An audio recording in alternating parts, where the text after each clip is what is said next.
Hello everyone, good afternoon to all of you. Today we will discuss one of the most important concept in air circulation, that is known as jet stream.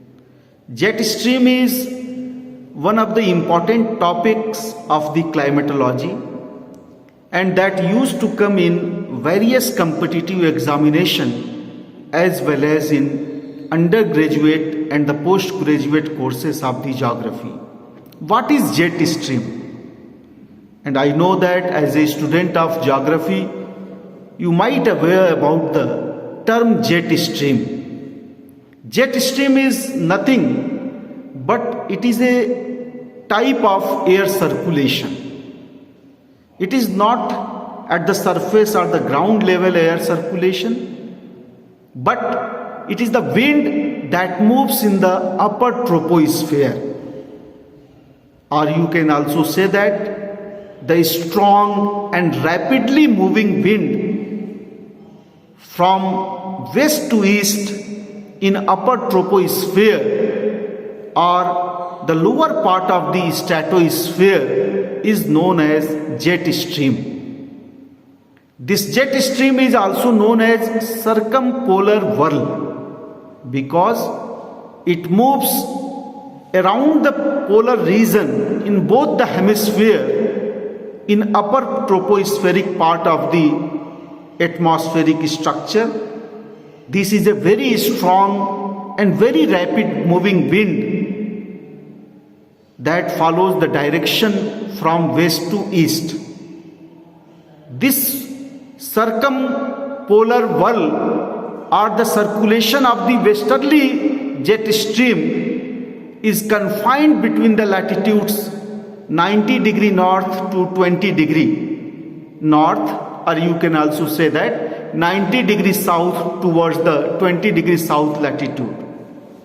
The extension of the jet stream is about the 20 latitudes from the polar region towards the 20 degree north and from the polar region towards the 20 degree south latitudes.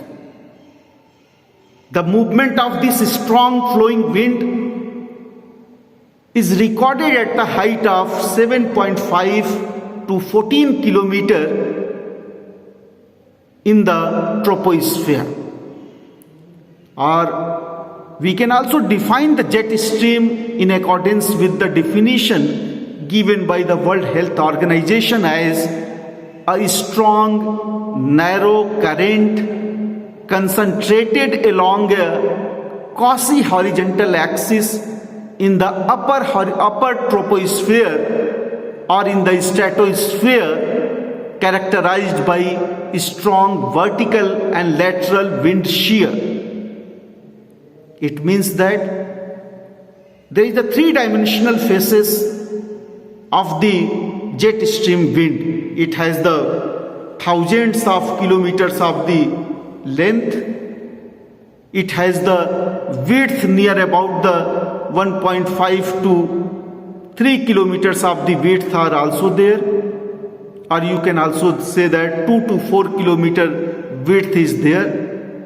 And there is the depth also, about 2 to 4 kilometer depth is also recorded of this wind. So it moves in the horizontal way as well as it waves, or it has the vertical motions also and lateral shear also. So if we imagine the jet stream, to imagine all the aspects of the jet stream movement.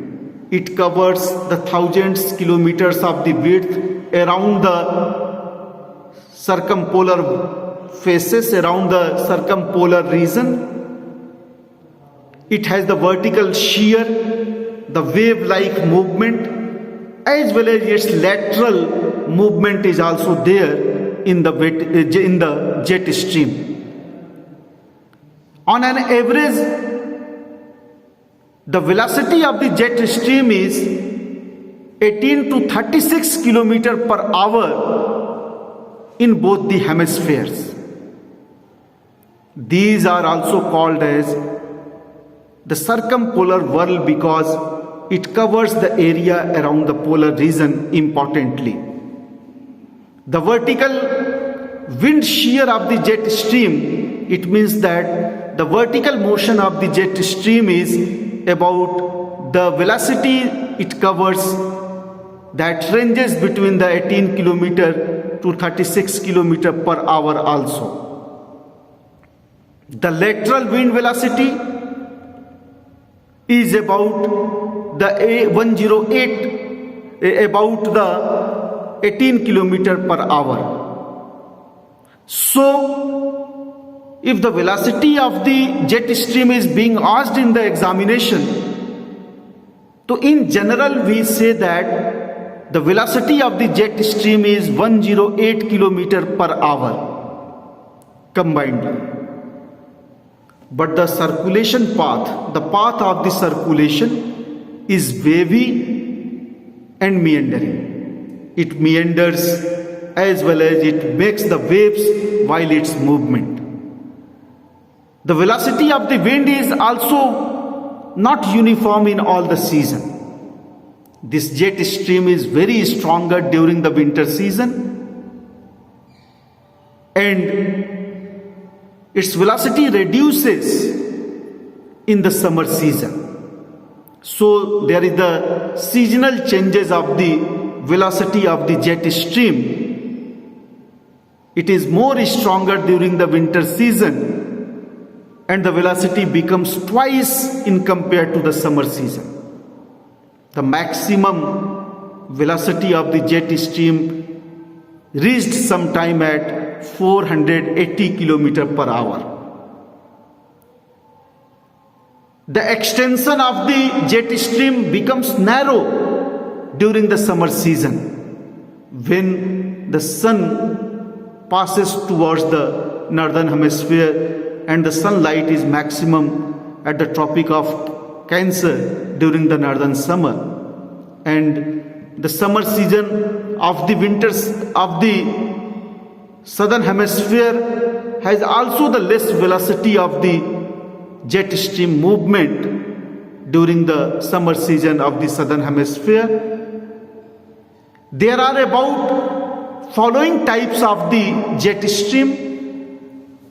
One jet stream that is known as polar front jet streams, that is found near to the convergence zone at the latitudes 40 to 60 degree latitudes in both the hemisphere.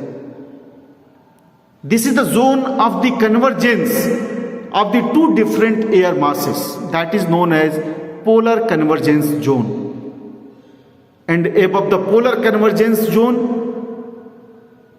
in troposphere, jet stream is formed and that moves towards the easterly directions. But these jet streams are not regular but irregular, that is formed over to the surface areas of the convergence zone at 40 to 60 degree latitudes in both the hemispheres.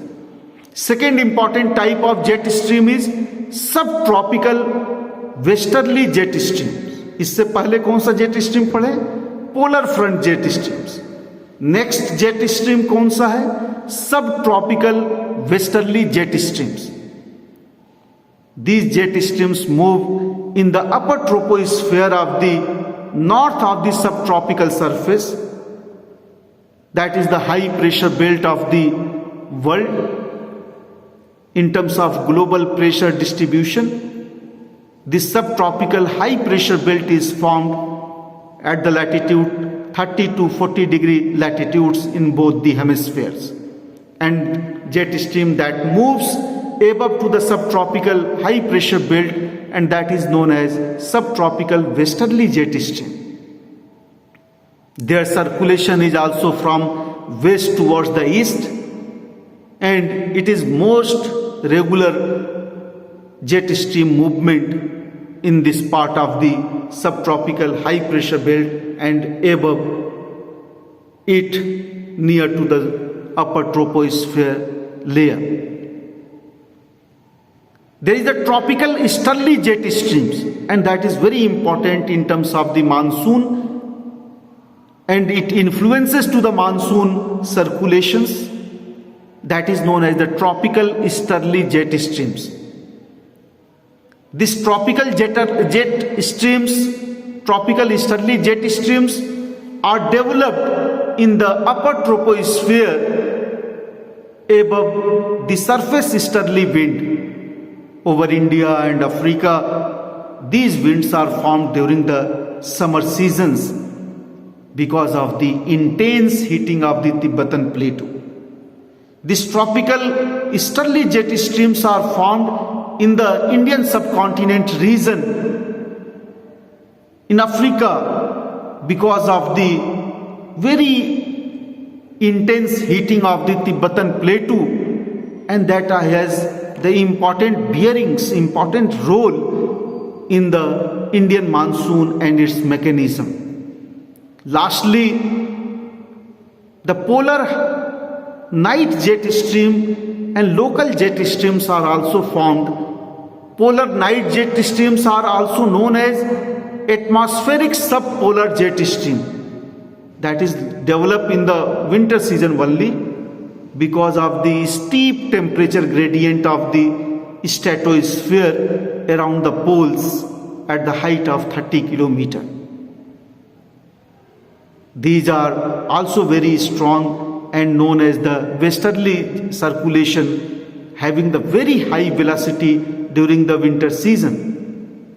But in summer season, their directions changes towards the east, and that is known as the easterly polar night jet streams.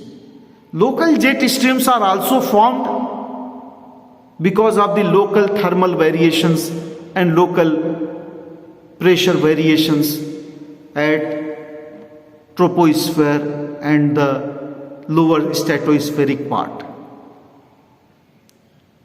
So jet streams are very important. The questions arises whether the jet streams is move only in northern hemisphere. No, jet streams move in the upper troposphere in both the hemisphere. What would be the maximum velocity of the jet stream? The maximum velocity reached at 480 km per hour. The question comes in the competitive exam that whether the jet streams are only formed at polar region? No, it formed at upper troposphere as well as towards the 20-degree latitudes also. Whether the jet streams and its velocity is maximum in summer season? No, the velocity of the jet stream is maximum during the winter seasons. Whether the jet streams has any implications in Indian monsoon? Yes, jet stream has the larger implications in Indian monsoon and its mechanism. So which type of the jet stream influences the Indian monsoon? Then you have to say that it is the tropical easterly jet streams.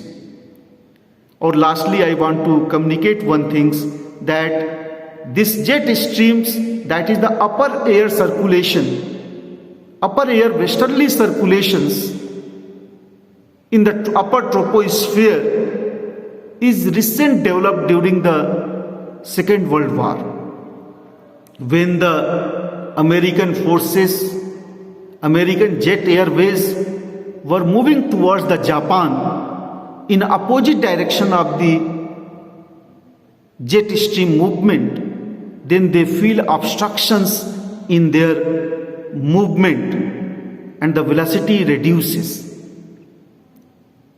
And when they returned from Japan towards the America, they saw that the jet streams, that is the jet airways, were moving in the direction of the jet stream, and the velocity of the jet airways become stronger in their movement.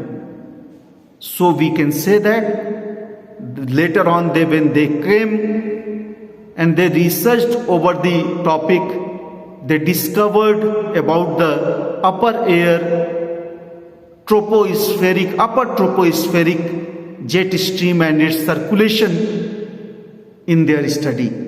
Thank you so much. In next video we will discuss about the role of jet stream or the jet stream movement and its implications in Indian monsoon. Thank you. Thanks a lot.